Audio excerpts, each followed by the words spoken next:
Hasta ahorita todo bien, maestro. Perfecto, muchas gracias. Isaac, ¿me puedes apoyar dando de lectura a los artículos, por favor? Iniciamos con el 15. Sí. Artículo 15. Derecho a la intimidad y a la privacidad. En todo procedimiento penal se respetará el derecho a la intimidad de cualquier persona que intervenga en él. Asimismo, se protegerá la información que se refiere a la vida privada y los datos personales en los términos y con las excepciones que fijan la Constitución, este código y la legislación aplicable. Perfecto, muchas gracias. Entonces, este artículo nos especifica que tenemos derecho a la intimidad y a la privacidad, ¿ok? ¿Por qué? Porque acuérdense que en el proceso se forman dos carpetas. Una es la carpeta de investigación y la otra es cuando ya se judicializa esa carpeta de investigación y ya pasa ante el juez de control, ya tenemos una causa penal, ¿ok? Una cosa es la carpeta de investigación, que inicia con la presentación de una denuncia, querella o su requisito equivalente, y la otra es la causa penal, que inicia con la solicitud de parte del agente del Ministerio Público para formular imputación. Una disculpa. Entonces no es como de que si conocemos, por ejemplo, un asunto mediático, ¿no? El de Fufo Márquez, que llegue una persona X a solicitarle al Ministerio Público que le preste la carpeta para enterarse del chisme, ¿no? No. ¿Por qué? Porque tenemos el derecho a la intimidad y a la privacidad. Y este artículo lo pueden relacionar ustedes con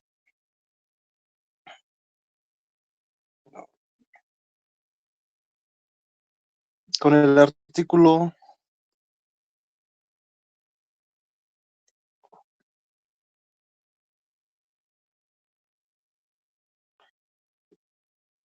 217 del Código Nacional de Procedimientos Penales. El 217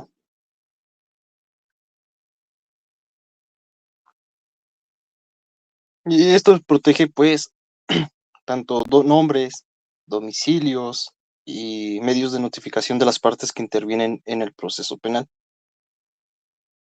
Así como también acuérdense que puede existir los datos reservados. ¿Qué son los datos reservados? De que se pueden omitir los nombres cuando existen personas que son niños, que son menores de edad, así como también si nosotros queremos proteger la identidad de alguna persona o de algún testigo, incluso hasta de la víctima. Y nada más nos referimos a sus iniciales, ¿no? Si tenemos al testigo que se llama Óscar Anguiano Pérez, entonces sería OAP, ¿no? En sus iniciales OAP. ¿Esto para qué? Pues para protegerlo, a lo mejor de algún peligro, de alguna amenaza, o simplemente porque es su derecho. Estos datos reservados pueden estar vigentes hasta la etapa intermedia, es decir, desde que existe la denuncia o la querella, o incluso el requisito equivalente, hasta el plazo de cierre de investigación complementaria puede estar reservado estos datos. Pero ya para cuando se va a pasar a la etapa intermedia, ahí sí ya no pueden seguir reservados estos datos. Ahí sí ya tenemos que saber el nombre de la persona que acusa. O sea, si la víctima dice, no, es que sabes que porque estoy amenazado, por cualquier circunstancia, podemos tener su identidad reservada. Pero ¿hasta qué etapa? Hasta la etapa intermedia.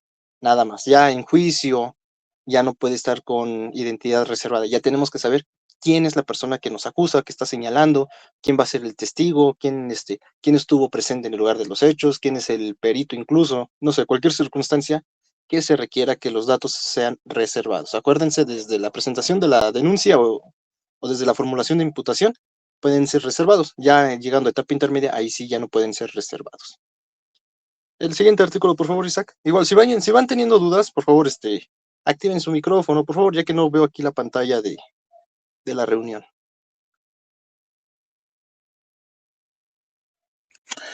Artículo 16. Justicia pronta. Toda persona tendrá derecho a ser juzgada dentro de los plazos legalmente establecidos.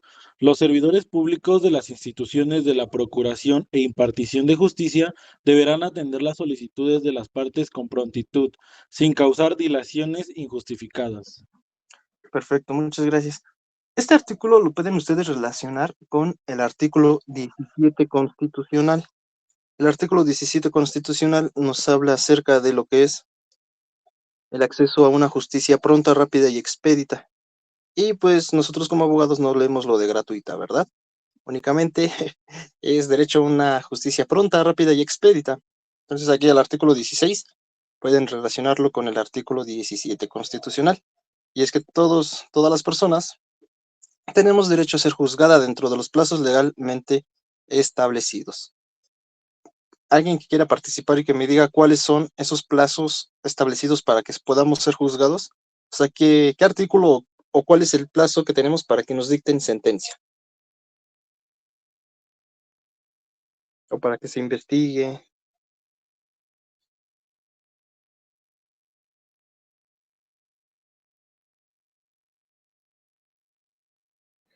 Sí, maestro, si me permite comentar. Bueno, como tal, entiendo que la investigación no tiene un plazo específico en su etapa inicial. Bueno, la investigación puede durar, puede ser invariable porque está un proceso de investigación. Sin embargo, el delito como tal, hay delitos que tienen prescripción, otros que no lo tienen, y será el lapso de su prescripción. Y en cuanto a una persona, lo que usted nos mencionaba también, recalcar que una persona, en cuanto está siendo juzgada, pero no ha sido sentenciada, nos comentaba que el lapso era de 2 años. No sé si estoy en lo correcto, maestro.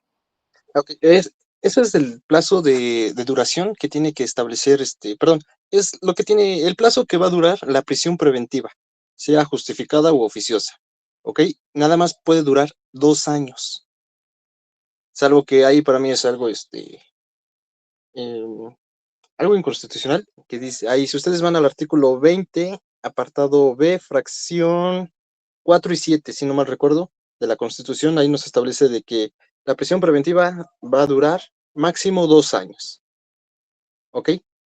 Y puede prolongarse por actos de defensa. O sea, si la defensa está realizando investigaciones que todavía no tenemos el resultado del dictamen o no encontramos al testigo que estamos buscando, pues se puede dilatar. Entonces, si el proceso se dilata por cuestiones de la defensa, no hay problema.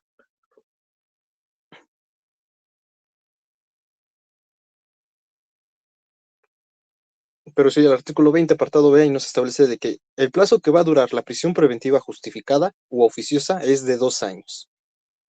Y hay varias tesis que, déjenme ver si las tengo aquí a la mano.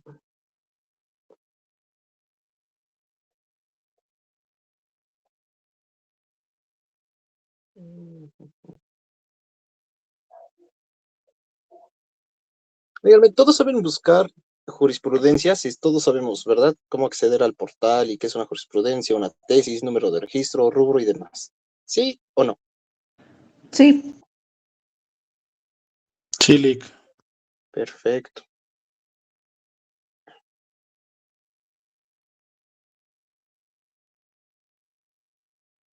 Bueno, en lo que busco la tesis, nos establece, sigamos con los derechos, ahorita les enseño unas tesis que hay.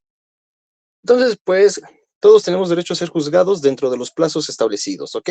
Así como mencionaba el abogado hace un momento, la investigación sí puede llevarse un tiempo indefinido. Sin embargo, existe la prescripción. Eso si quieren lo vamos a ver más adelante, en qué momento opera la prescripción de la acción penal. Acuérdense, ahorita ya también hay criterio del máximo tribunal que en delitos sexuales el ejercicio de la acción nunca va a prescribir. En cualquier momento la persona puede denunciar. También, por ejemplo, Maestro, adelante.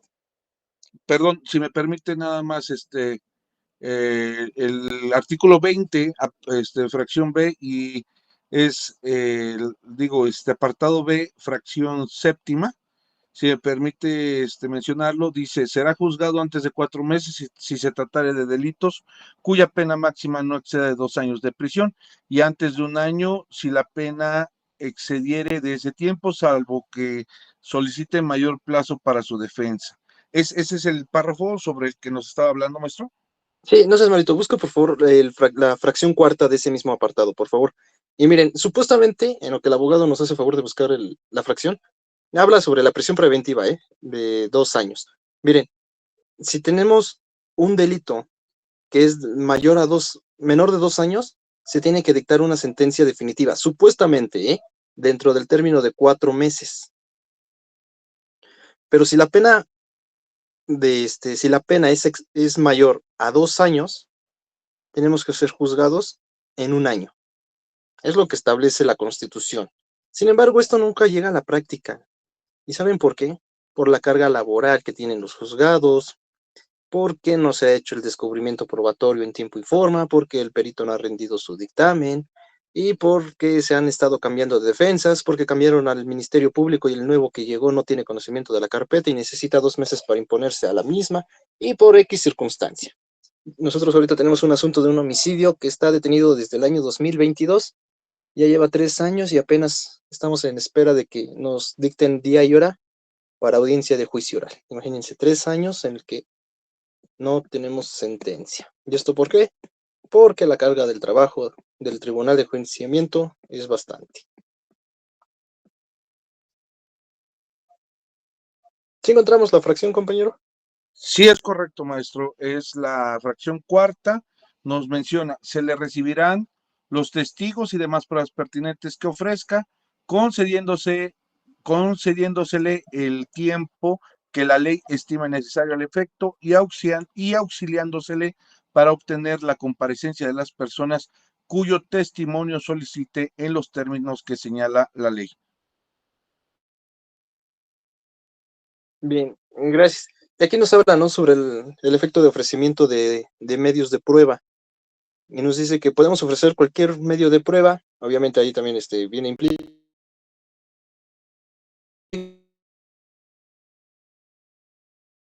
Lícito, ¿vale? Por cualquier medio que sea lícito, nosotros podemos probar cualquier cosa. Y aquí nos dice que siempre y cuando hayamos ofrecido la prueba en tiempo y forma, ¿vale? O el medio de prueba que se va a deshogar lo hayamos ofrecido en tiempo y forma. ¿Cuál es el tiempo para nosotros ofrecer el medio de prueba? Es en etapa intermedia. Etapa intermedia. Aquí en esta etapa nosotros lo vamos a ofrecer. Sin embargo, en el plazo de cierre de investigación complementaria, tenemos como mínimo 2 meses, ¿ok? 2 meses a 6 meses. ¿Esto para qué? Para que dentro de estos términos, ya sea de 2 a 6 meses, nosotros podamos recabar cualquier medio de prueba que sea idóneo y pertinente. Y que obviamente también sea lícito, ¿ok? Hay delitos que, por ejemplo, en una violencia familiar, ¿cuál creen ustedes que sea el tiempo mínimo que puede pedir la fiscalía para seguir investigando? En una violencia familiar.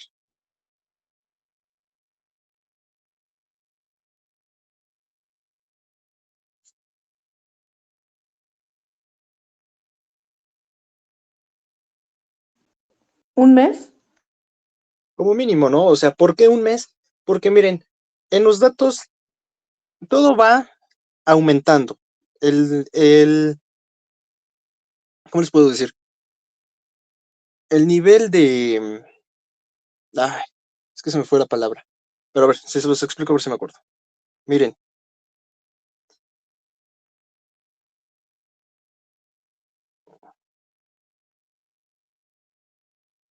Supongamos que aquí tenemos una gráfica, ¿ok? Y aquí tenemos el control de detención, la formulación de imputación, la vinculación a proceso, el plazo de cierre de investigación complementaria, la medida cautelar, etcétera, ¿no? Supongamos que esta es la etapa, esta etapa inicial, ¿ok? ¿Sí alcanzan a ver bien la gráfica? Si no, espérenme un momento.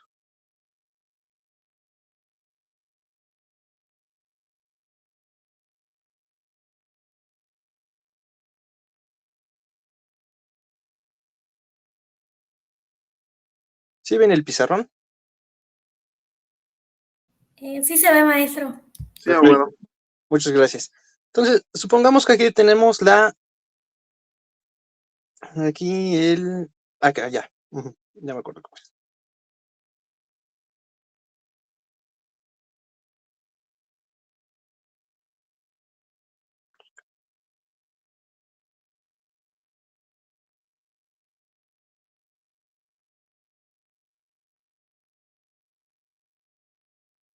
Supongamos que aquí tenemos el nivel probatorio. Y aquí tenemos la fase de audiencia, ¿ok? Y tenemos pues el control de detención, la formulación de imputación. Esto en audiencia inicial, ¿eh? Este sería la fase. La formulación de imputación, oportunidad para declarar. Tenemos la vinculación a proceso, la medida cautelar y el plazo de cierre de investigación complementaria, ¿ok? El estándar probatorio aquí en el control de detención va a ser así, mínimo. En la formulación de imputación va a ir siendo mínimo. Aquí les voy a borrar.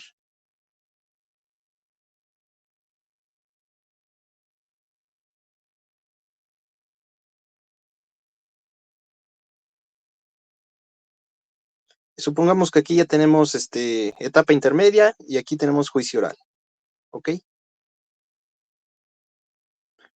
Aquí para una vinculación a proceso sigue siendo un poco mínimo, pero ya para juicio oral va a ser como, pues necesitamos un estándar probatorio.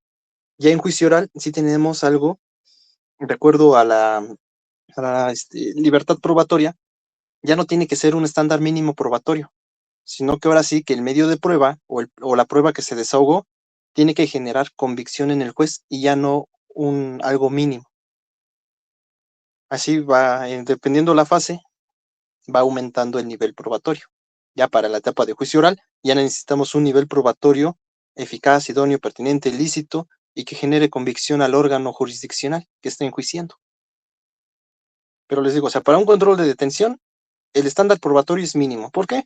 Porque necesitamos de primera mano para el control de detención el IPH, el Registro Nacional de Detención, la querella o la denuncia de ser correspondiente.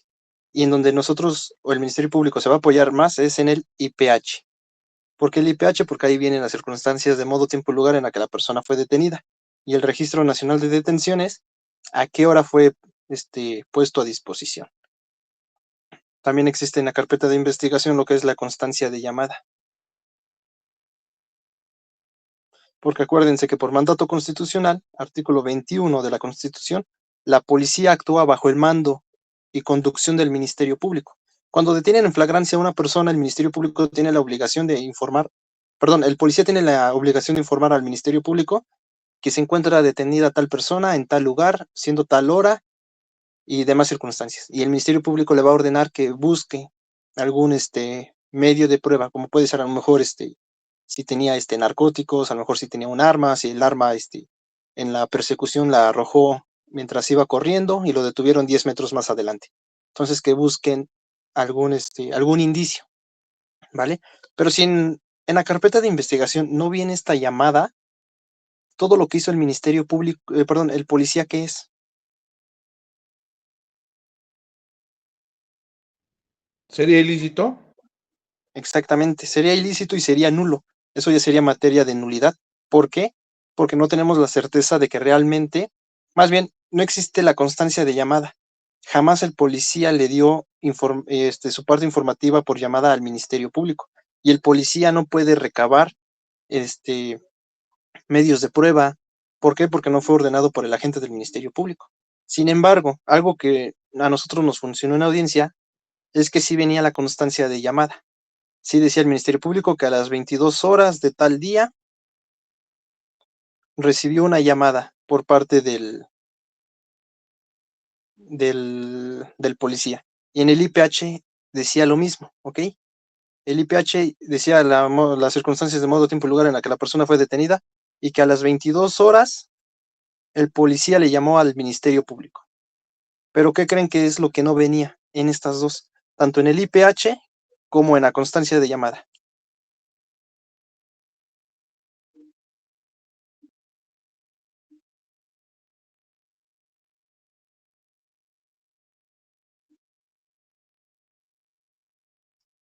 No venía el número telefónico del Ministerio Público.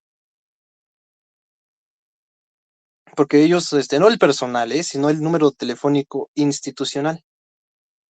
que ellos tienen para pues, estos tipos de circunstancias cuando hay personas detenidas en flagrancia. No existía el número, o sea, no pusieron que el policía llamó al número 22-160-724-84, que es el del Ministerio Público. Y al no existir este número, no le generaba al juez convicción de que realmente se hiciera la llamada, porque ellos dos pueden decir que sí se llamaron, ajá, pero ¿a qué número? Incluso eso, o sea, cuando ustedes tengan una carpeta de investigación con detenido, vean que sí exista la constancia de llamada, que es entre el policía y el Ministerio Público. Si no existe esa constancia de llamada, todo lo que realizó el Ministerio Público es ilícito. ¿Por qué? Porque no actuó bajo el mando de conducción del Ministerio Público.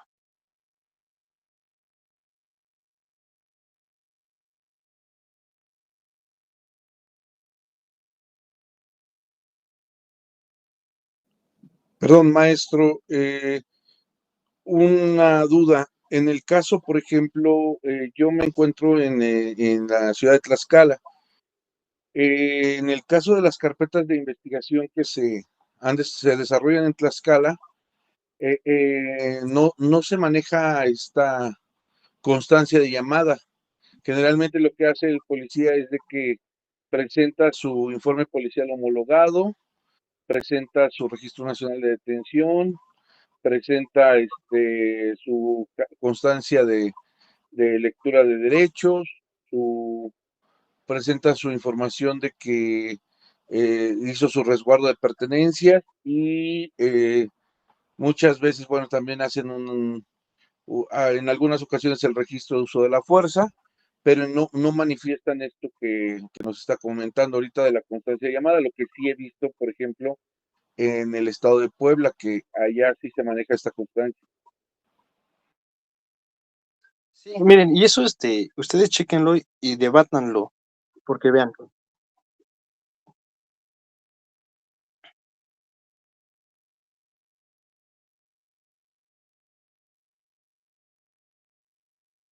Ok, denme un momento, por favor.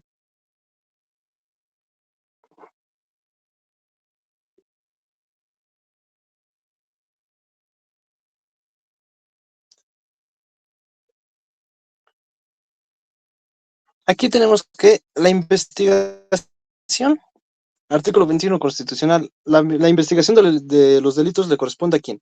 Al Ministerio Público, ¿ok? A la Secretaría de Seguridad, a la Guardia Nacional, y esto con la última reforma a la Constitución, pero bueno, en el ámbito de su competencia. Ok, entonces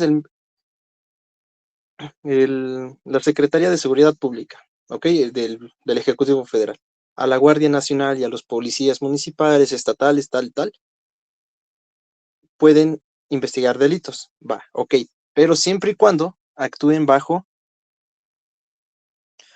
la conducción y mando del Ministerio Público. ¿Esto qué quiere decir? Pues lo que ya veníamos platicando, ¿no? Sí, es correcto, maestro.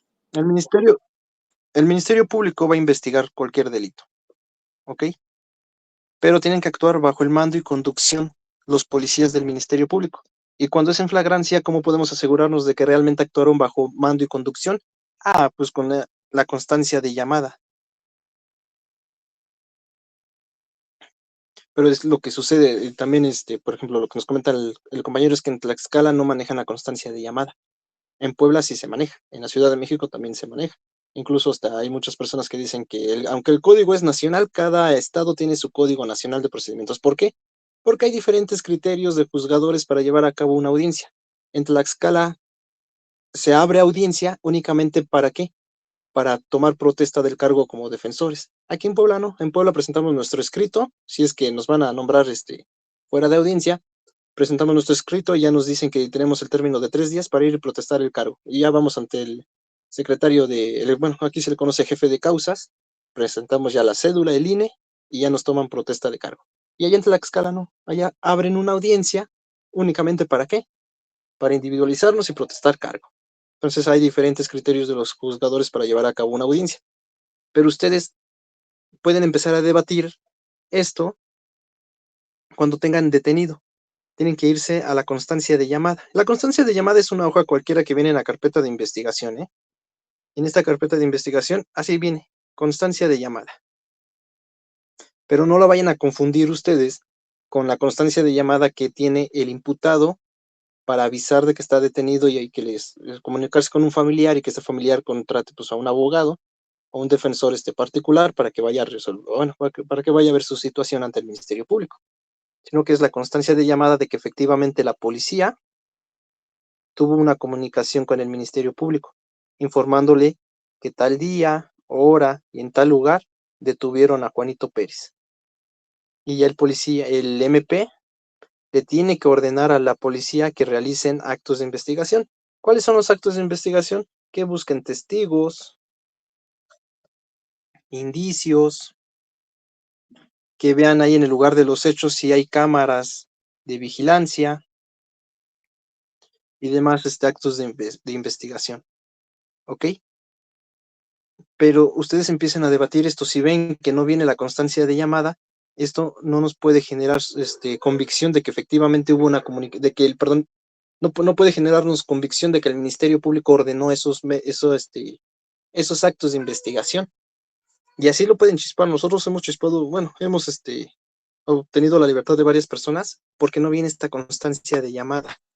Entonces, imagínense, le quitamos un arma, le quitamos pues lo que es, ¿no? Droga. Llevaban a veces hasta 20 bolsitas, ya que se presume para comercio, el arma, la aportación de arma de fuego. Pero obviamente no nada más es de quitarlo, ¿no? Sino de generar un incidente de nulidad. ¿Por qué? Porque fue contra derechos humanos.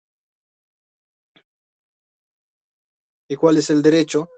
De que el Ministerio Público tiene que realizar la investigación de los delitos a través de la policía, pero siempre y cuando sea bajo su mando y conducción. Cuando es con detenido, ¿cómo podemos ver si sí fue bajo su mando y conducción? Ah, pues en la constancia de llamada. Pero ok, viene la constancia de llamada. Ok, sí dice la policía que le habló al Ministerio Público. ¿Pero qué creen? Que el número telefónico no dice si sí le marcaron a ese número, ni de qué otro número recibió la llamada. Porque tampoco nos va a generar convicción de que el número telefónico pertenezca al Ministerio Público. No sé si sí me explique. Sí, Lick.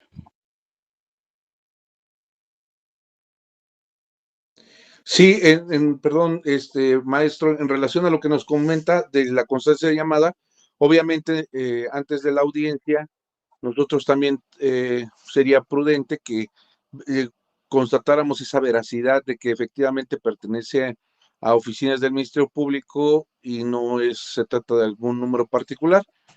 ¿Es correcto? Efectivamente. Sí, también les dije que me acordaran de que les compartiera unas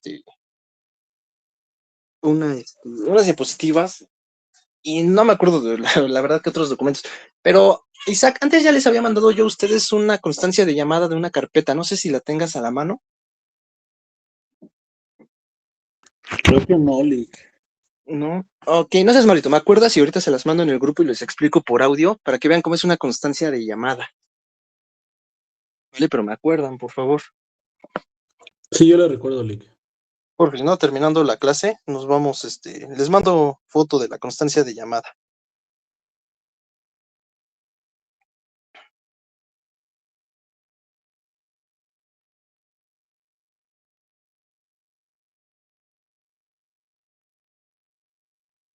Bien, entonces, la Constitución nos dice que tenemos el derecho a ser juzgados en los plazos establecidos, ¿ok?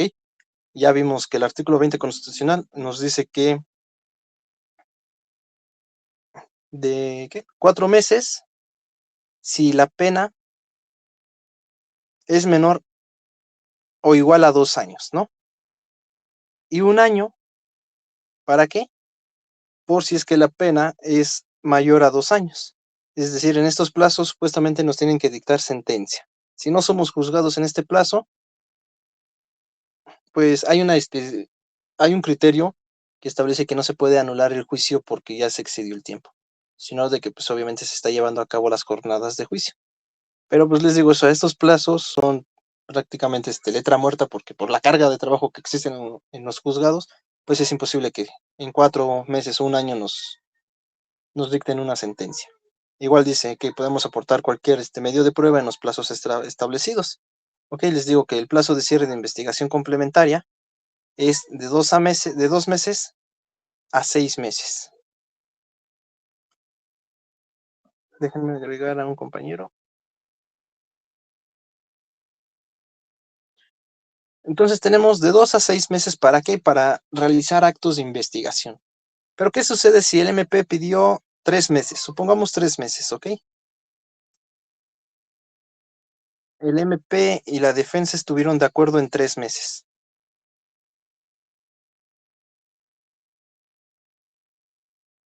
¿Qué pasa? ¿Qué va a pasar si ya llegando los 3 meses,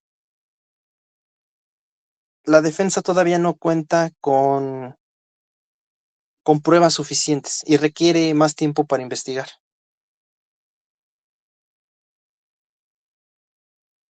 Que diga el... Adelante, Perdón, ¿alguien va a hablar? maestro, solicitaríamos la ampliación del plazo de investigación. Claro, nosotros podemos solicitar el plazo de investigación complementaria. Por ejemplo, si estamos en el tercer mes, podemos solicitar la ampliación de 2 meses. Y ya llegamos al 5.º mes y todavía no contamos con con medios probatorios suficientes, podemos solicitar un mes más. ¿Esto sin qué? Sin pasarnos del plazo establecido, que son de 6 meses. ¿Ok? Porque ya pasado los 6 meses se cierra la investigación. Ni la defensa ni el MP pueden realizar más actos de investigación. Pero si tú eres nuevo defensor y supongamos te contratan en el 5.º mes, o sea, estamos a un mes de que se cierre la investigación, ¿ok? O es más, miren, nos contratan justamente ese mismo día, cuando se cierra la investigación. Y la defensa anterior no hizo nada, absolutamente nada. Y te contratan a ti hoy para que vayas mañana a la audiencia en donde ya se cierra la investigación complementaria. ¿Creen que se puede abrir otra vez la investigación?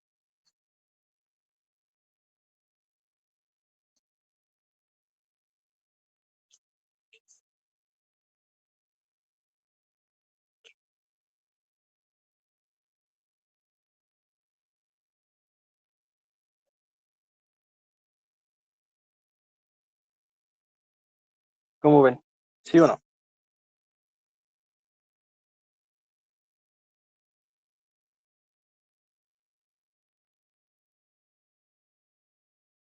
Esto considero que nos deja en una mala posición toda vez que la defensa anterior no llevó a cabo acciones para generar actos de investigación y consumió el tiempo. No sé, sería aquí lo prudente, pues también hacerle ver al juez, al juzgador, que se trató de una defensa deficiente para que pudiera en algún momento quizás retrotraer algún acto. No sé si estoy bien. Así es, exactamente. Y para eso, miren, o sea, como lo dice el abogado, ya la defensa anterior no hizo absolutamente nada, ¿vale? Y ya hoy sí se cierra el plazo de investigación, es decir, ya no podemos investigar más. Pero ¿qué sucede con el artículo 337 en su último párrafo? Y aquí se los puse. En caso de que el acusado o su defensor requiera más tiempo para preparar ¿qué? El descubrimiento o su caso, ¿qué podemos hacer? Le podemos pedir al juez de control, antes de llevar a cabo la audiencia intermedia, o en la misma audiencia, nos conceda un plazo razonable y justificado para tales efectos. Y es así como lo comenta el abogado. Tenemos nosotros que argumentarle al juez que, mire, su señoría, como puede ver en esta misma audiencia, nos acabamos de nombrar como defensores y no tenemos absolutamente conocimiento de la carpeta. Nada más sabemos que ya se cerró el plazo de investigación complementaria y supongamos que el delito es una violación, ¿ok? Y ya le pueden decir al juez, solicitamos que se reponga el plazo de investigación complementaria. Primeramente, en términos del artículo 337, último párrafo, ¿esto por qué? Porque el imputado tiene el derecho a contar con una defensa técnica y adecuada. Y como puede ver, y bajo el principio de lealtad procesal, le hago saber que la anterior defensa no ofreció ningún medio de prueba, es decir, no realizó ningún acto de investigación. Por lo cual solicito que se reponga el plazo. ¿Y por qué se va a reponer el plazo? Bueno, ya vimos que sí se puede realizar, ¿ok? El artículo 337, en su último párrafo, nos dice que podemos solicitar más tiempo. ¿Para qué? Para preparar el descubrimiento probatorio o el caso, ¿vale? Pero ¿cómo vamos a preparar un descubrimiento probatorio?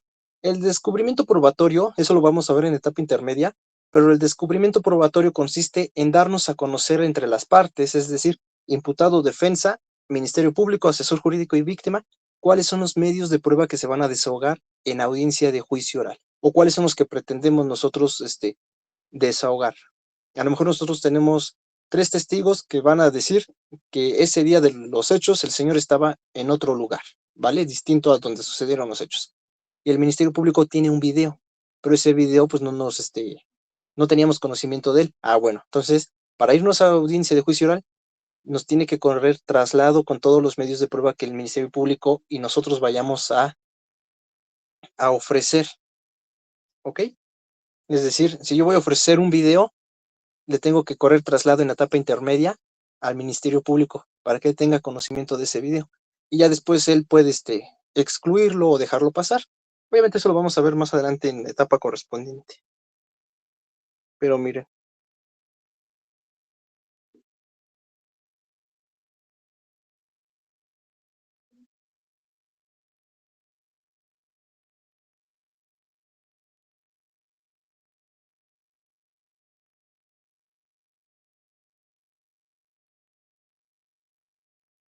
Aquí tenemos, vean, lo que les comentaba hace un momento. La parte que no haya podido observar un plazo por causa no atribuible a él, ¿cuál era el ejemplo que les di? Nos acaban de contratar como defensores. Entonces, por tal motivo, nosotros no pudimos realizar actos de investigación en el plazo correspondiente. Llegamos ya justamente cuando se cerró el plazo de investigación complementaria. Entonces dice, la parte que no haya podido observar un plazo por causa atribuible a él, no atribuible a él, perdón, podrá. Aquí se lo señala con podrá. Es decir, podemos nosotros, es optativo, no nos obliga, es optativo. A lo mejor, y aquí entra lo que no sé si han escuchado ustedes cuando hablamos de una defensa activa y una defensa pasiva. ¿Qué quiere decir la defensa activa? La defensa activa es aquella que ofrece medios de prueba, que solicita la exclusión de algún medio de prueba, que ofrece que realizó un acto de investigación y obtuvo la entrevista de tal persona y lo va a ofrecer como medio de prueba. Ok, esa es la defensa activa. Y la defensa pasiva es la que, así veámoslo muy simple, cuando consideramos nosotros que la fiscalía no trae con qué atacar, es decir, que sí trae testigos, pero estos testigos vienen muy deficientes, los testigos están mintiendo, son testigos preparados y en audiencia de juicio oral, en interrogatorio, en contrainterrogatorio, nosotros podemos evidenciar que son testigos preparados. ¿Por qué? Porque en algún momento van a caer en contradicción, ¿vale? Esa es la defensa pasiva, la que deja que pase todo lo del Ministerio Público y la que no aporta. Pero obviamente hay pues diferentes situaciones en las que ustedes pueden optar por una defensa activa y una defensa pasiva. Ahora, si yo les digo, yo mañana tengo audiencia intermedia y voy a hacer una defensa pasiva, ¿qué quiere decir? De que voy a dejar pasar todo, ¿vale? Y si les digo, voy a hacer defensa reactiva, ¿a qué creen ustedes que hago referencia? Que también, bueno, yo lo conozco más como defensa abstracta. Pero díganme, ¿a qué les suena si yo les digo, si ustedes me preguntan a mí, oye, ¿qué postura vas a optar tú? Yo les digo, yo voy a hacer defensa abstracta. ¿A qué se imaginan ustedes?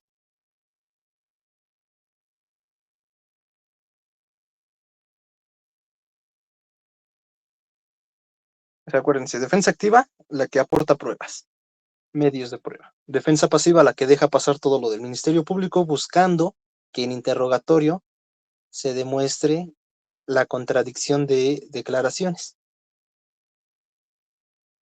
Y esto sí sucede, ¿eh? En audiencia de etapa intermedia.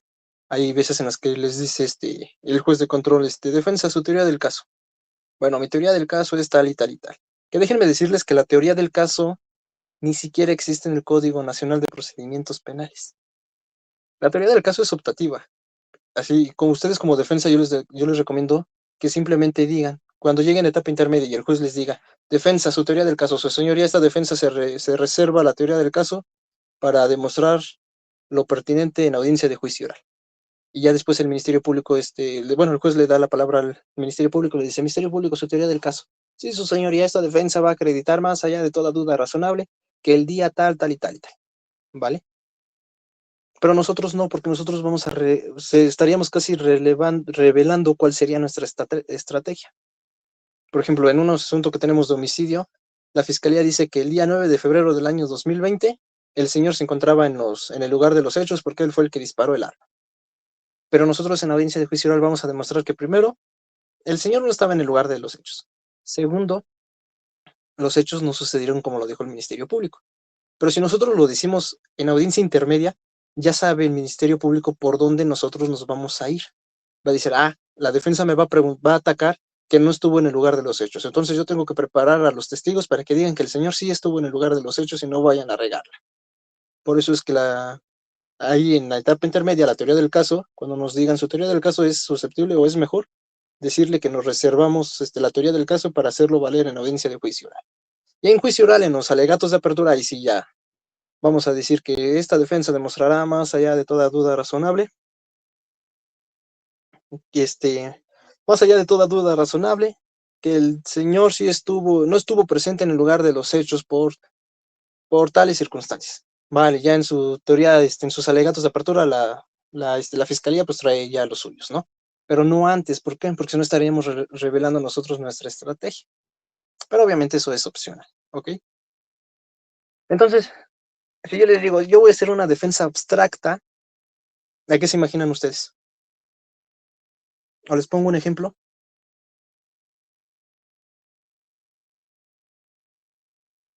Sí. Sí. Okay. Vayan por favor a su artículo 136 del Código Nacional de Procedimientos Penales.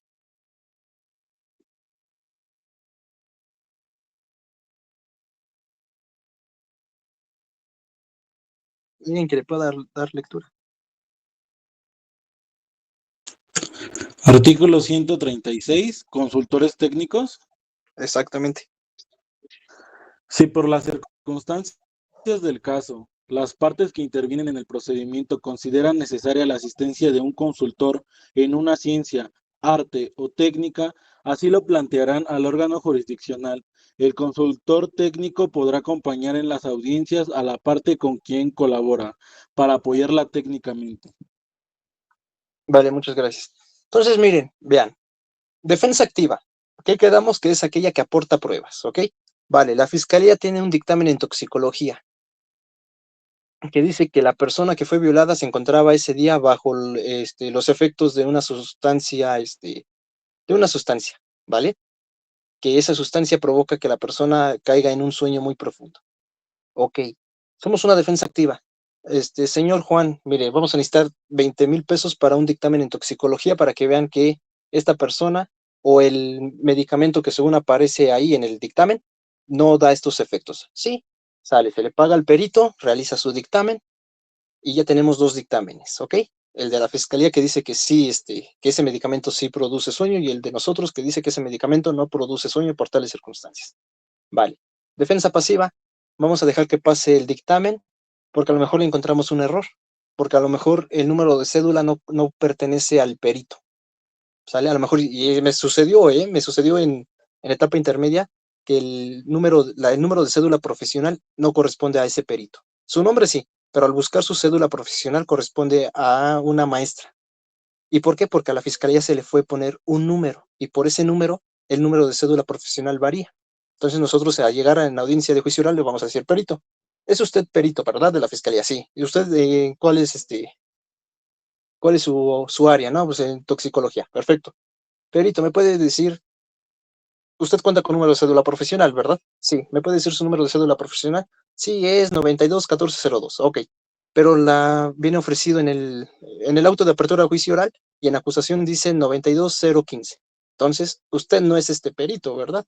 No. Ah, perfecto. Entonces, usted no puede pasar usted no es la persona que ofreció el Ministerio Público. ¿Por qué? Porque varía la cédula profesional. Y si eso no lo hizo el Ministerio Público en la corrección de vicios formales en la audiencia intermedia, ahorita no lo puede venir a corregir. Y ya no se le da valor a ese perito. ¿Por qué? Simplemente porque la Fiscalía no lo ofreció bien con su cédula profesional. Ahora, ok, defensa abstracta. Le decimos al cliente, oiga, señor, necesitamos 20,000 pesos para un dictamen. No, pues es que no lo tengo. ¿No tiene usted el dinero? No. Ok, mire, deme 15,000 pesos. No, menos. Deme 10,000 pesos. ¿Para qué? Para que nosotros podamos apoyarnos de quién.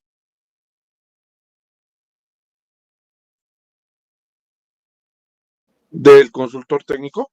Exactamente, del consultor técnico.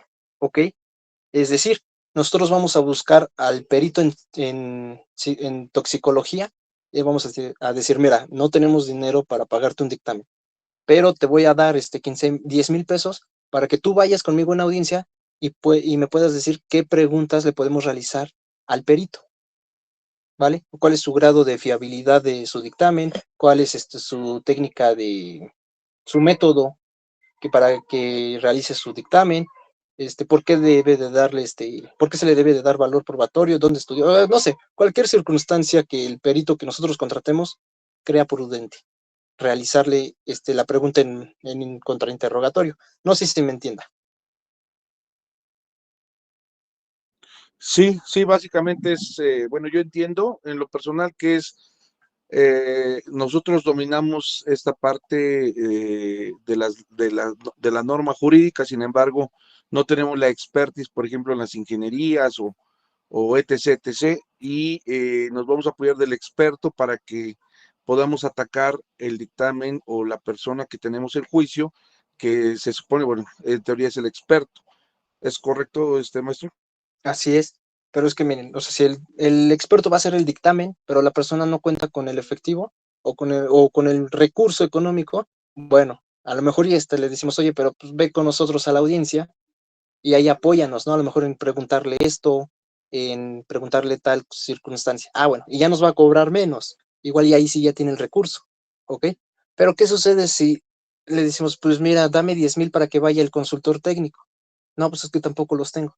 Bueno, pues dame 5,000 pesos o 3,000 pesos para que yo compre libros no sé, medicina forense, en toxicología, en cualquier rama de la que se vaya a debatir el dictamen o sobre lo que verse el dictamen, para que nosotros sepamos más o menos qué preguntarle, ¿no? Por eso es que pues, les digo, o sea, hay defensa activa, pasiva y defensa abstracta, que sería prácticamente esto.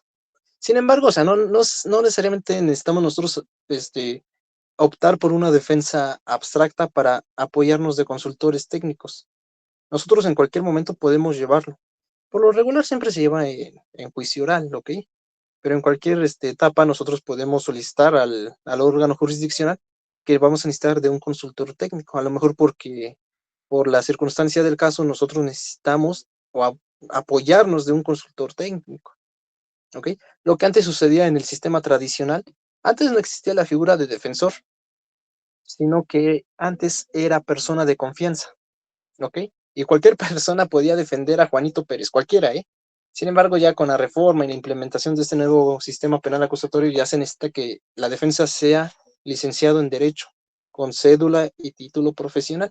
Ya no cualquier persona puede defender a otra persona. Esa figura de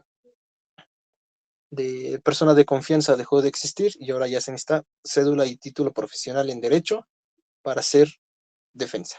De ahí no se va a poder. ¿Dudas o preguntas? Sí, maestro. En el área de los auxiliares de las partes, consultores técnicos, ¿en qué momento procesal nosotros sería el adecuado para poder solicitar que vamos a necesitar, bueno, que vamos a solicitar que nos asista un consultor técnico? Esto sería ya una vez que se hace la apertura a juicio oral o en qué etapa exactamente? ¿En qué momento procesal? En el momento procesal que usted lo considere, porque mire, en audiencia inicial, en la vinculación a proceso, aquí en la vinculación a proceso del Ministerio Público, ¿qué es lo que da? Datos de prueba, ¿no? Datos de prueba, que justifican un hecho y participación. Y aquí en el hecho, para sustentar su hecho, supongamos en una violación, ¿ok? Una violación, ¿cuáles son sus datos de prueba para justificar el hecho? Pues en la violación tiene la mecánica de hechos. Tiene un dictamen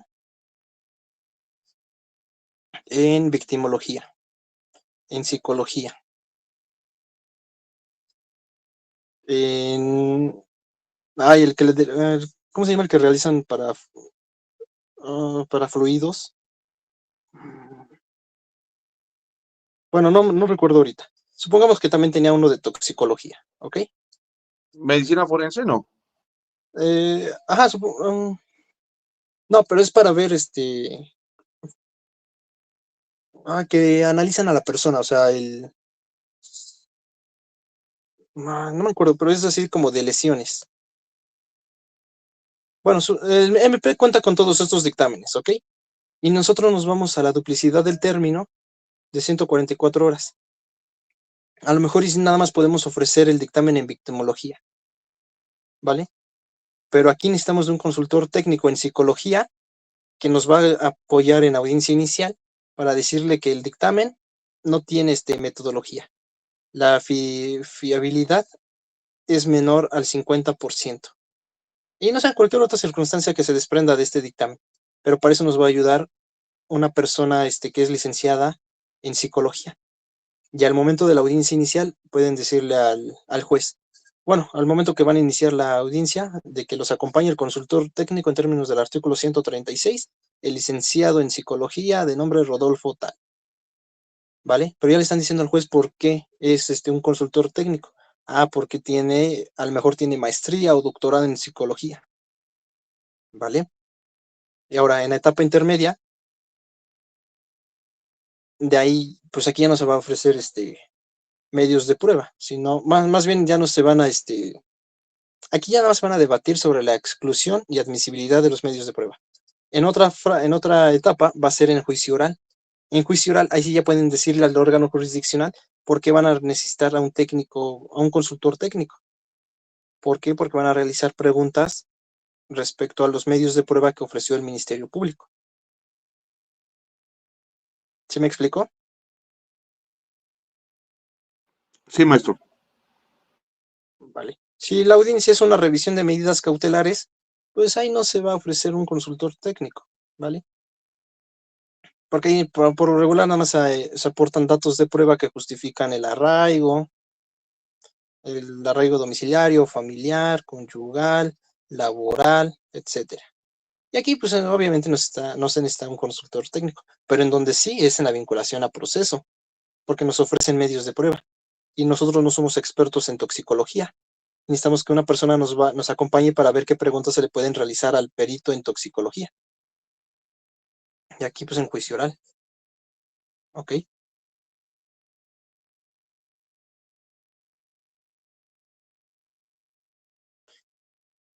Había visto que alguien me puso un comentario, la verdad, me estaba explicando, ya no lo vi. ¿Dónde se puede ver? Aquí, mensajes en la llamada, ¿no? Veamos, buenas noches. Disculpe, frente al tema que pasa con la jurisprudencia prórroga para la investigación en el proceso penal, no puede otorgarse una vez que se han alcanzado los límites máximos para ese efecto.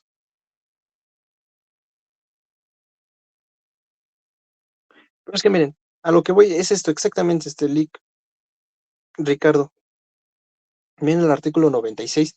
La parte que no haya podido observar un plazo por causa no atribuible a él. Si ya pasaron los 6 meses de plazo de investigación complementaria y la defensa no aportó algún medio de prueba, nosotros no fuimos la defensa en esa ocasión. Nosotros no pudimos aportar un medio de prueba. Sin embargo, solicitamos que en términos del artículo 96 y 300, ¿qué les dije? 347, último párrafo, solicitamos la reposición del plazo. Y aquí nos dice que necesitamos decir, o sea, no nada más es cosa de llegar y decirle, oye, juez, necesito que se reponga el plazo de investigación por 3 meses porque me estoy nombrando. No, necesitamos fundamentarle y motivarle nuestra solicitud, ¿vale? Para ver si es una reposición total o parcial. ¿Por qué parcial? Porque a lo mejor nosotros nos reponen la investigación total por 6 meses. Otra vez, se repone el plazo de 6 meses, pero a lo mejor puede ser parcial. Nos dice, ok, mira, tú pides 3, te voy a dar nada más 2 meses para que ofrezcas los medios de prueba. Y si no los ofreces en ese término, ya no se va a admitir ningún medio de prueba. ¿Vale? Con el fin de realizar el acto omitido o ejercer la facultad concedida por ley, dentro de las 24 horas siguientes a aquel en que el perjudicado tenga conocimiento fehaciente del acto cuya reposición del plazo se pretenda. Y aquí ya nos dice, el órgano jurisdiccional podrá ordenar la reposición una vez escuchado a las partes. Y aquí ya nos pueden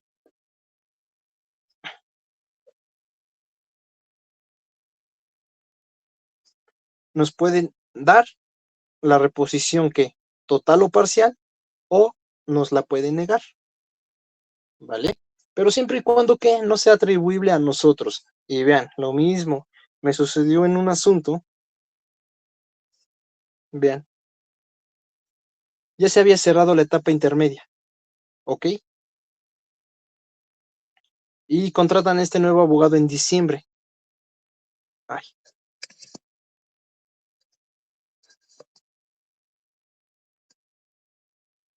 En diciembre, no me acuerdo del día, pero supongamos que fue el 20 de diciembre del año 2024, ¿ok? Esta fecha, él fue a protestar el cargo, y para el día, si no me recuerdo, fue un 8 de enero, pero bueno, sí fue en enero, del año 2025, solicitó la reposición del plazo de investigación complementaria. Y en un escrito él decía que porque apenas había sido nombrado y necesitaba recabar medios de prueba para efecto de no dejar en estado de indefensión a la persona acusada. Ustedes díganme, ¿creen que el juzgado le autorizó la reposición del plazo de investigación complementaria?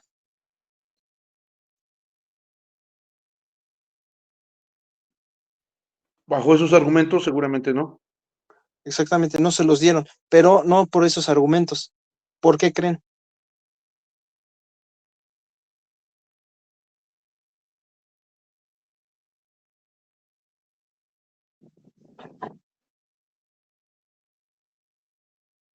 Porque vean, él toma protesta del cargo el 20 de diciembre del año 2024, ¿vale?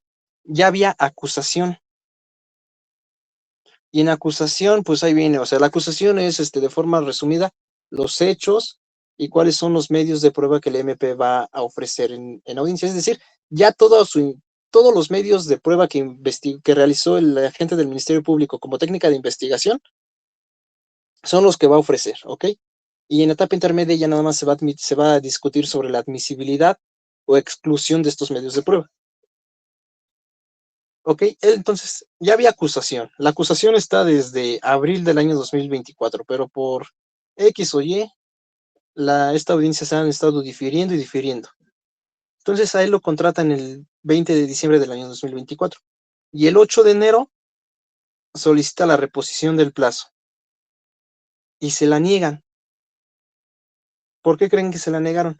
Y así lo dijo, igual utilizó este artículo el 96 para la reposición del plazo. Pero ¿qué cree? Que aquí dice, dentro de las 24 horas siguientes, aquel en que el perjudicado tenga conocimiento fehaciente del acto, cuya reposición del plazo se pretenda. Es decir, tuvo ¿hasta qué día? Hasta el 21 de diciembre del 24 para solicitar la reposición del plazo. ¿Por qué? Porque si tú ya estás tomando protesta del cargo, ya tienes, o sea, ya estás impuesto de la causa penal. La causa penal, o sea, a veces sí son unos tomos enormes, a veces no. Sin embargo, ya había acusación desde abril del año 2024. En diciembre a él lo contratan, toma cargo el diciembre, más bien protesta el 20 de diciembre y tuvo el 21 de diciembre para tomar el asunto, perdón, para solicitar la reposición del plazo.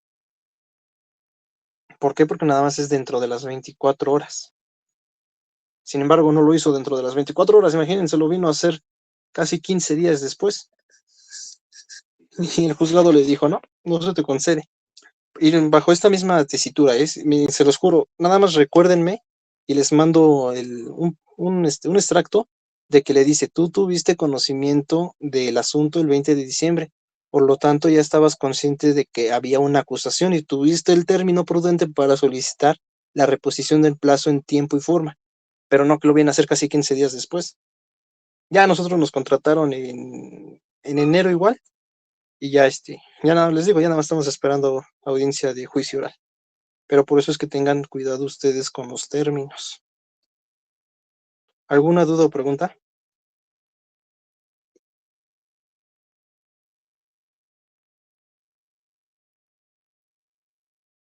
No, maestro. ¿Sí está quedando claro? De momento no, Lick. Sí, todo claro. Ahora, respecto a lo que nos menciona el compañero, miren. ¿Sí siguen viendo la pantalla? Sí, Sí, Vale, vean. El registro digital es el 2.025.607, ¿ok? Instancia es la primera sala de la Suprema Corte de Justicia de la Nación. Se encarga de conocer de asuntos civiles y penales, ¿ok? Y aquí, ¿en qué época fue? Fue en esta época, en la 11ª. ¿En qué materia? En materia penal. Este es el número de tesis, el número de registro digital. ¿De dónde viene? Del Semanario Judicial de la Federación. ¿Y qué tipo es? Es una jurisprudencia, es decir, que es obligatoria. Y miren, aquí dice, prórroga para la investigación complementaria. No se puede otorgar una vez que se han alcanzado los límites máximos que para ese efecto establece el artículo 321. ¿Qué quiere decir esto? Que nosotros, ¿qué tenemos? De 2 a 6 meses como plazo de investigación complementaria, ¿ok? Si ya llegamos, si nos dieron 2 meses para investigación, nosotros podemos pedir uno más, y ya son 3. Y no tenemos todavía el dictamen, o nos faltan recabar medios de prueba. Bueno, podemos pedir 2 meses más. Ya llegamos 5. ¿Qué creen? Nos falta todavía más tiempo para investigar. Denos un mes más. Perfecto, un mes más. Ya son 6 meses. ¿Por qué? Porque tenemos de 2 a 6 meses. Pero si ya llegamos a los 6 meses, ya no nos los pueden prorrogar, es decir, ya no se puede un mes más y ser 7 meses de pura investigación. No, pues ya llegaron 7 meses, necesitamos 3 meses más. Y ya llevan 10 meses de pura investigación. No, ya se alcanzaron los límites máximos para que establece el artículo 321. ¿Y cuál es el 321? Que son nada más 6 meses para investigación complementaria. Pero nosotros estamos hablando de una reposición del plazo. Reposición del plazo cuando fue por causas no atribuibles a nosotros. No estamos hablando de una, aquí se lo voy a señalar otra vez. En esta jurisprudencia nos está hablando de qué?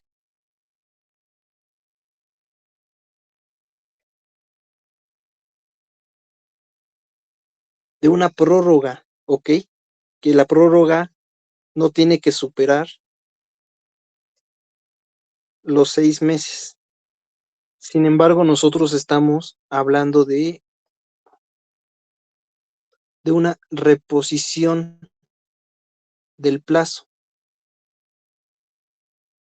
Y esta reposición nos las establece el artículo 96 del Código Nacional de Procedimientos Penales. ¿En qué momento nos van a conceder la reposición? Siempre y cuando hayan sido por causas no atribuibles a nosotros. Es decir, si nosotros como defensa ya llevamos 6 meses y se nos olvidó realizar un acto de investigación, no podemos solicitar una reposición. ¿Por qué? Porque ahí sí fue por causa nuestra. Porque por X o Y motivo nosotros como defensa no pudimos. Es más, supongamos que en el mes quinto nos dice el señor, no tengo dinero. Vale.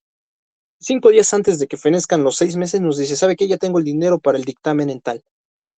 Ah, bueno. Ahí sí fue atribuible a nosotros. ¿Por qué? Porque no teníamos el dinero, pero sí teníamos conocimiento de ese acto, de ese medio de prueba que se podía ofrecer. Sin embargo, si llega una nueva defensa y dice, oye, mira, 5 meses y los medios de prueba que realizó la defensa no son suficientes, solicito la reposición del plazo.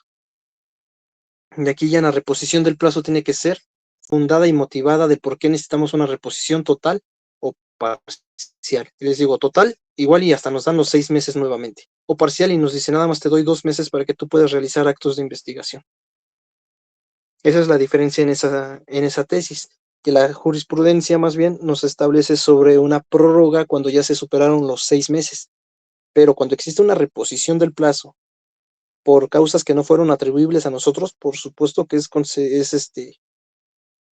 facultad del órgano jurisdiccional concederla o no, porque no crean que por esa circunstancia nos van a conceder nada más así, porque sí, la investigación, perdón, la reposición del plazo. Tiene que ser de forma fundada y motivada, artículo 14 y 16 constitucional. Fundamentación y motivación. ¿Sí me expliqué? Sí, quedó claro, maestro. Sí, totalmente.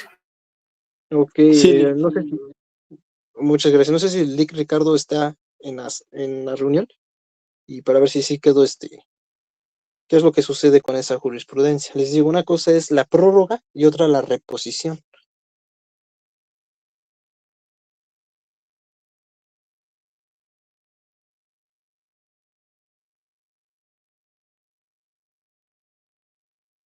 Bueno, ¿alguna duda o pregunta?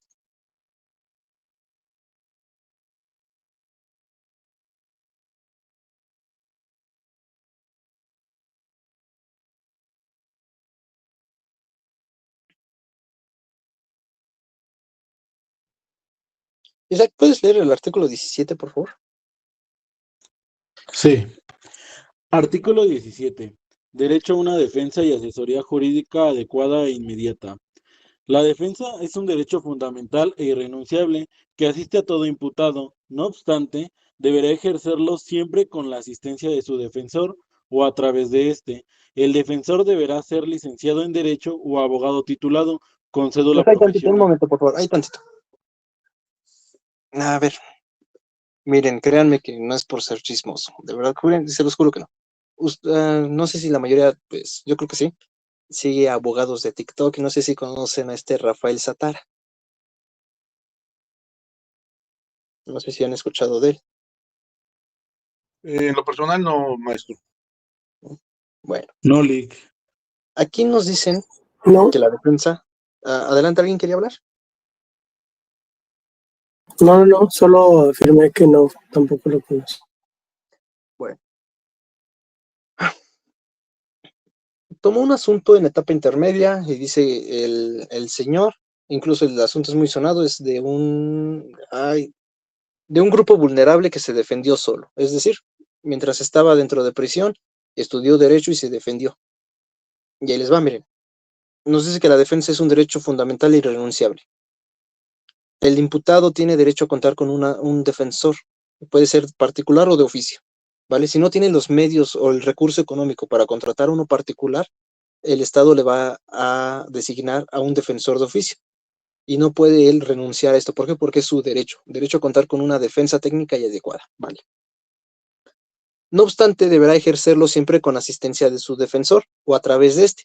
Es decir, un imputado puede defenderse por sí mismo, claro, pero siempre y cuando se encuentre asistido de su defensa o lo que sucede, como siempre, que nosotros defensores hacemos uso de la voz, se está defendiendo a través de nosotros. No sé si se explica este artículo. Es decir, el imputado se puede defender, claro, por sí mismo, si cuenta con el conocimiento. Pero siempre y cuando esté asistido de su defensa, o puede hacerlo a través del defensor. Es decir, pues lo que siempre vemos en la audiencia es que el defensor es el que habla, el que debate. El defensor deberá ser licenciado en Derecho o abogado titulado con cédula profesional. Les digo, se quita la figura de persona de confianza, porque cualquier persona, aunque no estuviera titulada, podía defender en ese entonces al acusado. Se hace la reforma en derechos humanos, se implementa este nuevo Código Nacional de Procedimientos Penales, se reforma la Constitución y ahora ya nos dice que se elimina la figura de persona de confianza y aparece la figura del abogado defensor, que este defensor tiene que sí o sí tener cédula profesional.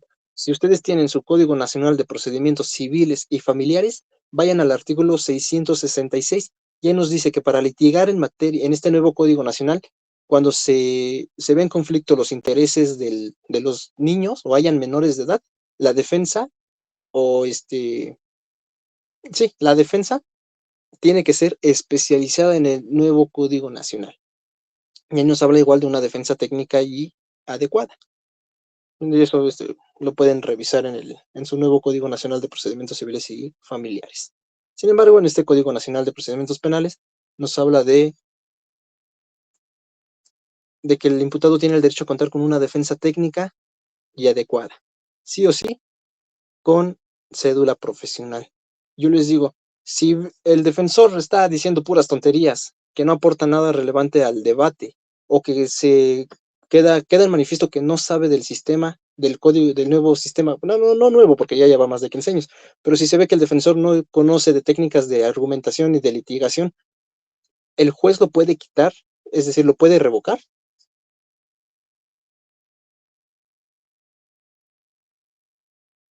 Sí, ¿Sí? ¿Fundamento?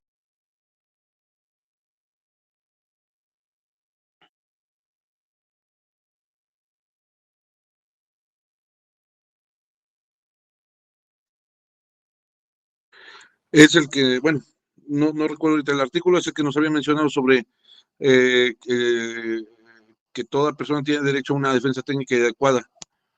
Okay, miren, es el artículo 121. Isaac, ¿me ayudas a leerlo? ¿O alguien que pueda ayudar a leerlo? 121.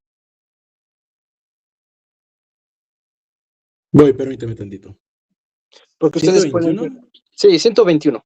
El juez les va a decir, y mire, señor imputado Oscar, en términos del artículo 121, le hago saber que su defensor no cuenta con la técnica adecuada y desconoce del sistema. Por tal motivo, en este momento lo revoco y ordeno que se le dé vista, que se gire oficio a la Defensoría Pública del Estado para efecto que en el término no mayor a 2 horas se imponga al defensor público de oficio para que se pueda desahogar esta audiencia. Es decir, pues el juez le está diciendo que lo está revocando por uno de oficio porque no sabemos del sistema. Pero el juez o el órgano jurisdiccional tiene facultad para revocarnos. ¿Qué dice el artículo 121, Isaac? Artículo 121. Garantía de la defensa técnica. Siempre que el órgano jurisdiccional advierta que existe una manifiesta y sistemática incapacidad técnica del defensor, prevendrá al imputado para que designe otro. Si se trata de un defensor privado, el imputado contará con 3 días para designar un nuevo defensor. Si prevenido el imputado no se designa otro, un defensor público será asignado para colaborar en su defensa. Si se trata de un defensor público con dependencia de la responsabilidad en que incurriere, se dará vista al superior jerárquico para los efectos de sustitución.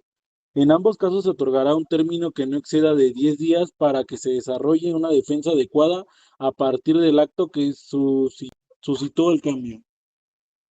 Muchas gracias. Entonces, ¿qué nos está diciendo este artículo?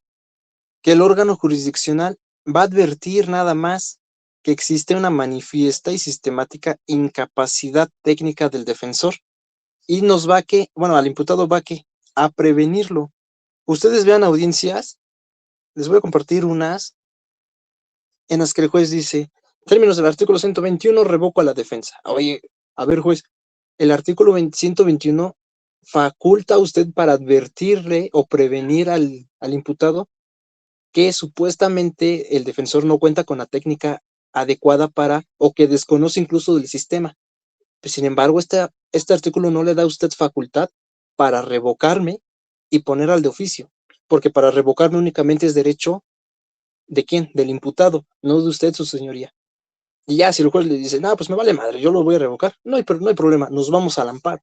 Y en el amparo se gana. ¿Por qué? Porque el 121 nada más lo faculta para prevenir, no para revocar. Quien nos puede revocar es el cliente, no el juez. El juez nada más puede advertir. Y ya si ve que de plano nuestro cliente dice, no, yo quiero que él siga, bueno, ¿sabes qué? Entonces, para después no generar una nulidad y que me venga un amparo a mí como juez por violación a una defensa técnica y adecuada del imputado, para que no se violente este derecho de tener una defensa adecuada, mando a traer al de oficio para que trabaje junto contigo, defensor privado, y no haya una incapacidad sistemática del sistema procesal penal. o que no haya un desconocimiento del sistema por parte de la defensa. ¿Por qué? Porque el 121 nada más faculta para que el juez prevenga y advierta que existe una incapacidad de técnicas de litigación, pero no para que nos revoque. Quien nos tiene que revocar es el cliente, no el juez, ¿vale? Ya sin caso de que está tanto el defensor público como el particular están por los suelos, en 10 días le van a dar el término de 10 días al imputado para que seleccione a otro defensor que sí conozca del sistema y para que se desarrolle una defensa adecuada a partir de que el acto se suscitó el cambio. Es decir, si hoy nos sucede estas hipótesis, para el día sábado de la próxima semana, hoy es miércoles, jueves, viernes, sábado, ya son 10 días, se tiene que llevar a cabo la audiencia, pero ya con un defensor que sí conozca del sistema. ¿Sí me expliqué? ¿Sí quedó claro? Sí, Lick. ¿Seguros para los demás compañeros? Sí, Sí, sí queda gracias. claro. Sí. Perfecto.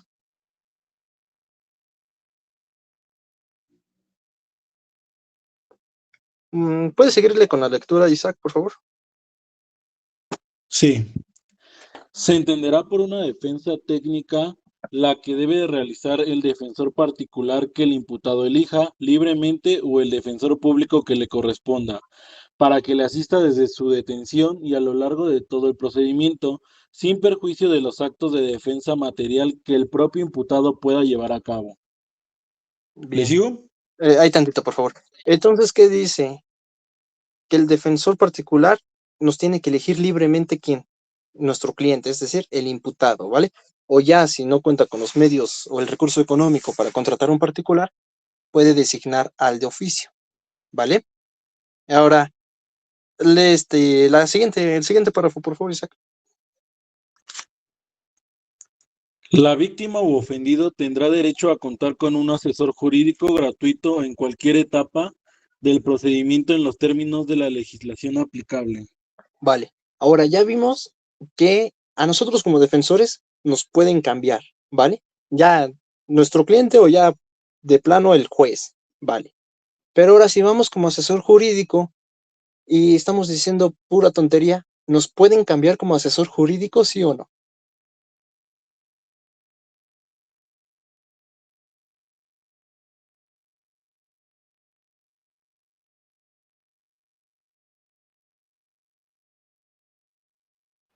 Considero que sí, maestro, solo que no, en este momento no ubicaría el fundamento legal, pero sí considero que sí, quizás teníamos que buscar una ley general de víctimas. Muy bien. Claro que también como asesor jurídico nos pueden a nosotros cambiar. Ahora, ok, no encontramos el fundamento. Vamos a lo que establece el artículo 57, penúltimo párrafo. Isaac, por favor, ¿me apoyan? ¿Alguien que me apoye también? Porfa. Si no mal recuerdo, sí es el 57, pero no recuerdo el párrafo. No. Vamos al 57. Creo que sí es el penúltimo párrafo. En ausencia de las partes, A ver, déjame llegar al 50. Ajá, ausencia de las partes, artículo 57, es el penúltimo párrafo. penúltimo, ¿no? Si el asesor jurídico. Ajá, dale lectura, por favor. Si el asesor jurídico de la víctima o ofendido abandona su asesoría o ésta es deficiente, el órgano jurisdiccional le informará a la víctima o ofendido su derecho a nombrar a otro asesor jurídico. Si la víctima o ofendido no quiere o no puede nombrar un asesor jurídico, el órgano jurisdiccional le informará a la instancia correspondiente para efecto de que se designe a otro, y en caso de ausencia y de manera excepcional lo representará el Ministerio Público. Perfecto, muchas gracias. Entonces, vean, por supuesto que también nosotros podemos solicitarle, o como a nosotros como asesores jurídicos, nos pueden revocar, claro. ¿Por qué? Porque existe una técnica deficiente, y aquí lo establece el artículo 57, penúltimo párrafo. Si la asesoría jurídica es deficiente, el órgano jurisdiccional le va a decir a la víctima, es decir, al cliente, al cliente, que le va a decir, oye, mira, tu abogado, tu asesor jurídico no conoce del sistema. Por lo tanto, te voy a, tienes derecho a nombrar a otro si es que así lo quieres. Y esto sucede en audiencia de juicio oral, que está haciendo, la defensa pregunta, le dice, dígame, dígame si recuerda de qué color era el vehículo. Objeción, y dice la asesoría jurídica. Objeción, la pregunta es compuesta. No, a ver, no es compuesta. ¿Por qué? Porque no estamos realizando dos preguntas en una misma. No contiene más de dos hechos. Y dice el órgano jurisdiccional, ok, no al lugar porque la pregunta no es compuesta. A lo mejor ya era sugestiva, ¿no? Pero ella dijo compuesta y no fue compuesta. Y pasa la pregunta. Realizamos otra pregunta al perito. Dígame qué grado de fiabilidad puede darle a su dictamen. Y la asesoría dice, objeción, la pregunta es confusa. Y así, ¿no? Así repetidas ocasiones le podemos decir nosotros como defensores, su señoría, en términos del artículo 57 solicitamos que sea revocada la asesoría jurídica. ¿Esto por qué? Porque está objetando preguntas que no guardan, la objeción no guardan relación con la pregunta que se está haciendo. Y para hacer un poco más fluido el interrogatorio, pues solicitamos que se revoque a la asesoría jurídica y únicamente se haga cargo de los intereses o de los intereses y de los derechos de la víctima el Ministerio Público. Y ya el juez va a resolver conforme a derecho procede. Pero si incluso nosotros como defensa estamos viendo que la asesoría jurídica está diciendo pura tontería, pues nos conviene quitarla. ¿Por qué? Porque ya nada más va a quedar el Ministerio Público, porque se supone que la asesoría jurídica coadyuva con el Ministerio Público. Es decir, si algo se le pasó al Ministerio Público, ahí tiene a la asesoría jurídica para que lo apoye. ¿Ok? Pero ya nada más quedaríamos, ya no sería 2 contra 1, ya sería 1 contra 1, es decir, defensa contra Ministerio Público y ya no defensa contra Ministerio Público y asesoría jurídica. Entonces, claro, vean, claro que también se puede revocar a la asesoría jurídica cuando esta, ¿qué es? Cuando esta es deficiente, ¿vale? ¿Alguna pregunta hasta aquí?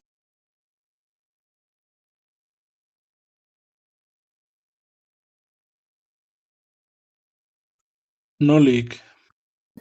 No le Perfecto. Si algo no van entendiendo, o por favor, interrúmpame, es que no veo a veces el chat.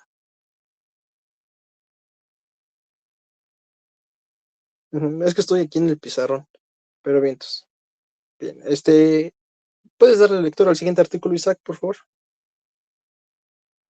Artículo 18. Garantía de ser informado de sus derechos. Todas las autoridades que intervengan en los actos iniciales del procedimiento deberán velar porque tanto el imputado como la víctima u ofendido conozcan los derechos que le reconocen en ese momento procedimental la Constitución, los tratados y las leyes que de ellos emanen, en los términos establecidos en este código. Vale, muchas gracias. Entonces aquí nos dicen que todas las personas tenemos derecho a ser informados de nuestros derechos que establezcan la Constitución, los tratados y las leyes que de ellos emanen en términos de lo que establece este artículo. Vale. Si yo les digo que una persona fue detenida el día de hoy a las 7 de la mañana, ¿qué derechos le tuvieron que haber realizado o informado en su momento de detención? Bueno, ¿quién me dice el artículo? Sería el 20 constitucional, el apartado C. ¿Sí? A ver, nada más dime qué dice el apartado C. ¿Derechos de quién? Déjeme buscarlo, lo estoy checando. Claro. Sería el apartado A, ¿no? 13, ¿no? Del Código Nacional. A ver, vamos primero por la Constitución.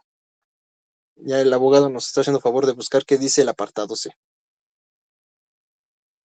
El C es de víctimas, ¿no? Sería el apartado B, perdón, una disculpa, abogada, ya la interrumpí. Sería el apartado B, que es de los derechos de la persona imputada. Okay, perfecto, muchas gracias. Sí, el C es de las víctimas. Miren, el apartado A nos habla sobre el sistema penal acusatorio, ¿ok? El apartado B, derechos del imputado. Y el apartado C, derechos de la víctima. Yo les estoy preguntando, miren, supongamos que yo soy un policía, ¿va? Están en la calle, y ustedes ven que yo como policía detengo a una persona. Y le digo, mira, estás detenido y estos son tus derechos. ¿Qué artículo le tengo que leer yo?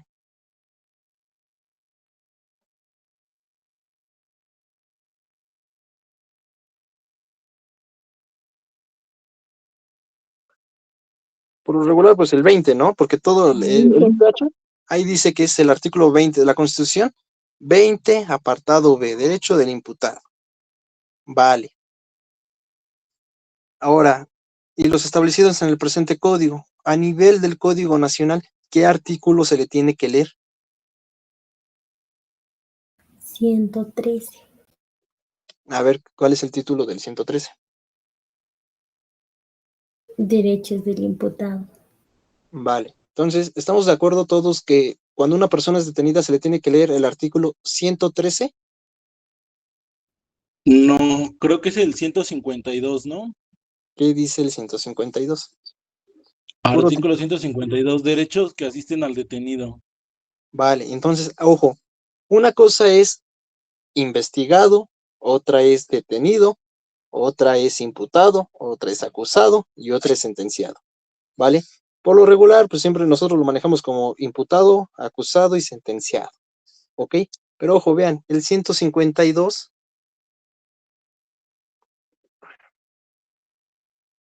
el artículo 152 del Código Nacional de Procedimientos Penales nos dice cuáles son los derechos del detenido, porque una cosa son los derechos del imputado, ¿ok?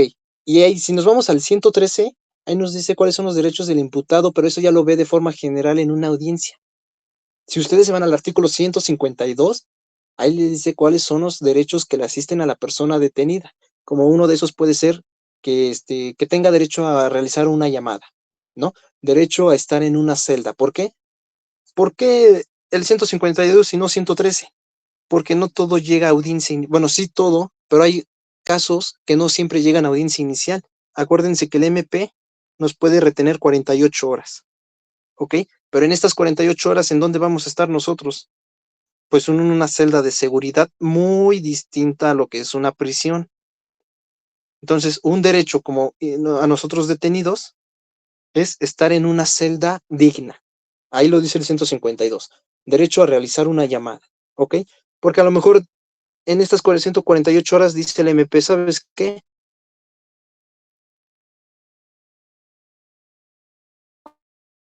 Con los datos de prueba que me ofreció el policía, no me da para realizar una vinculación a proceso. O sea, si yo te llevo a audiencia inicial ante el juez de control, la defensa me va a debatir y va a desvirtuar mis datos de prueba.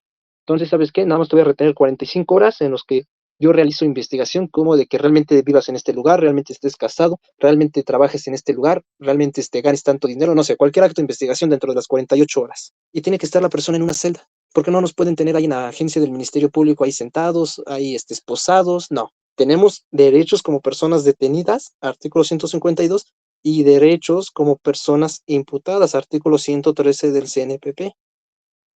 ¿Vale? ¿Alguna duda? No sé si me expliqué y quedó claro. Sí, ¿Sí? ¿De los demás compañeros? Sí, todo bien. Claro. Vale, entonces, o sea, sí, estamos bien, pero sí tengan cuidado en el estadio procesal que ustedes se encuentren.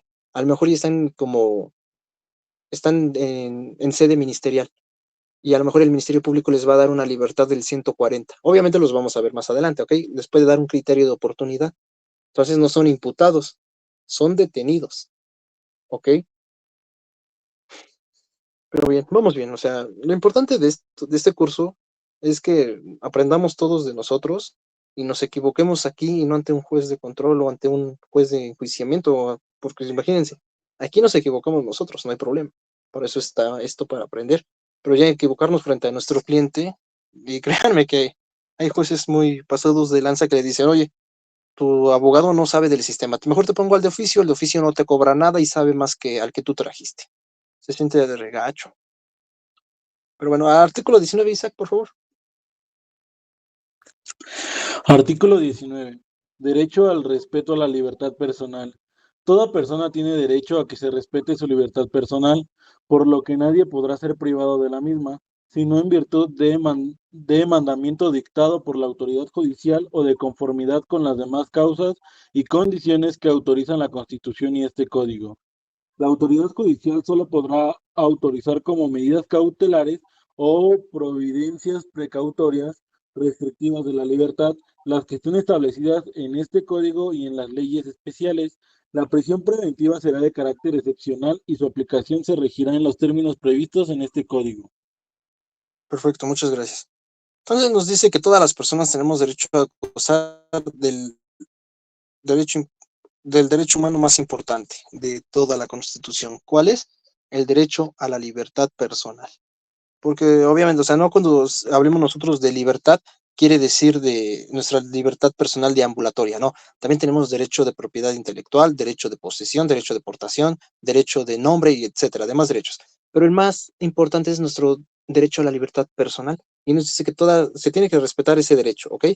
Y nadie puede ser privado de la misma si no es en virtud de un mandamiento dictado por la autoridad judicial. En este caso, ¿cómo es que nos pueden delimitar este derecho? Ah, pues a lo mejor si se dicta el juez, es decir, el órgano jurisdiccional, dicta libra una orden de aprehensión.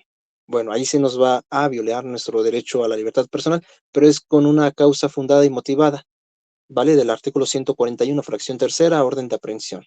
Y de la orden de aprehensión son datos de prueba que establezcan que se cometió un delito y que probablemente nosotros participamos en él. Por tal motivo, y que existe necesidad de cautela, porque el delito es de violación y se puede dar a la fuga a la persona, por tal motivo se libra orden de aprehensión. Ok, ya es por un mandamiento dictado por la autoridad judicial, ok, de conformidad con las demás causas y condiciones que establecen la Constitución.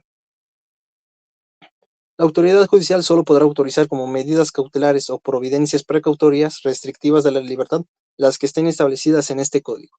¿Cuáles son las medidas cautelares restrictivas de la libertad personal? Pues la prisión preventiva justificada, la prohibición de salir del Estado o del país, la prohibición de acercarse a la víctima, de acercarnos a ciertos lugares, a determinados lugares o convivir con determinadas personas.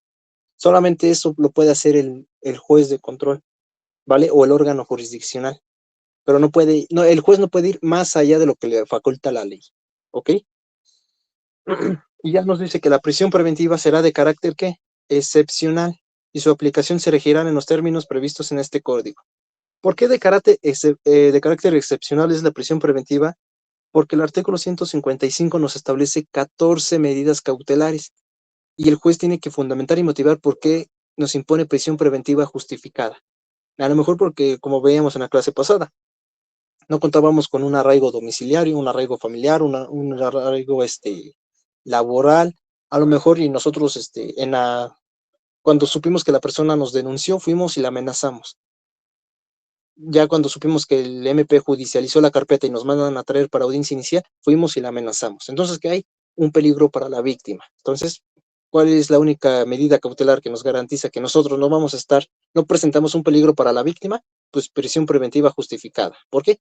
Porque de acuerdo al artículo 168, 169 y 170, existe un peligro de sustracción, peligro a la víctima y un peligro de que podamos entorpecer la investigación o que podamos obstruirla. ¿Por qué? Porque a lo mejor nuestro cliente es un policía y sabe, tiene contactos con los agentes de investigación y puede sobornarlos. Por lo tanto, puede que obstruya la investigación. Por tal motivo, para evitar eso, se le impone prisión preventiva justificada.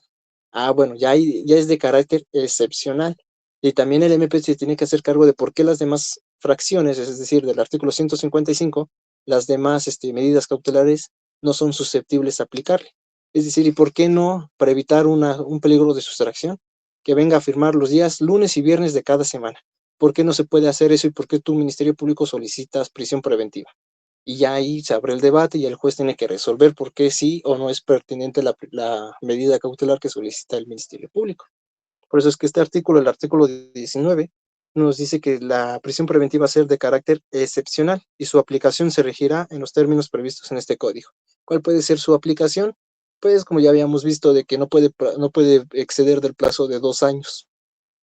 Si llegado el plazo de esos 2 años todavía se encuentra en prisión preventiva, ustedes solicitan al órgano jurisdiccional una revisión de medida cautelar. Y esa revisión es porque ya variaron de forma objetiva las condiciones. ¿Cómo que variaron de forma objetiva? Sí, porque nada más establece 2 años. Si ya llega 2 años y un día, ya varió de forma objetiva la condición, porque nada más establece 2 años como prisión preventiva y ya se pasó de un día. Procede la revisión y en automático, si es que procede, les van a dar el cese de la prisión. Pero a lo mejor, y les digo, como veíamos en la clase pasada, les imponen por falta de arraigo laboral, familiar. Ah, bueno, pues ya ahora surge un contrato que hizo la familia del imputado con un arrendador, un arrendatario aquí en Puebla, cerca del juzgado, donde va a ser enjuiciada esta persona, y ya ahora sí cuenta con un arraigo familiar, porque la persona vivía en Chiapas. Entonces, pues como existía riesgo de fuga, de que se fuera a Chiapas y se perdiera allá, se sustrajera de la acción de la justicia, pues ya varió de forma objetiva. ¿Por qué? Porque ahora ya cuenta con un domicilio aquí en Puebla, en donde va a ser juzgado. Y demás circunstancias que igual les digo, vamos a ver más adelante, pero pues para que vayan viendo cómo es que podemos ir relacionando cada artículo. ¿Dudas o preguntas hasta acá? Al momento vamos bien, maestro. Sí, perfecto.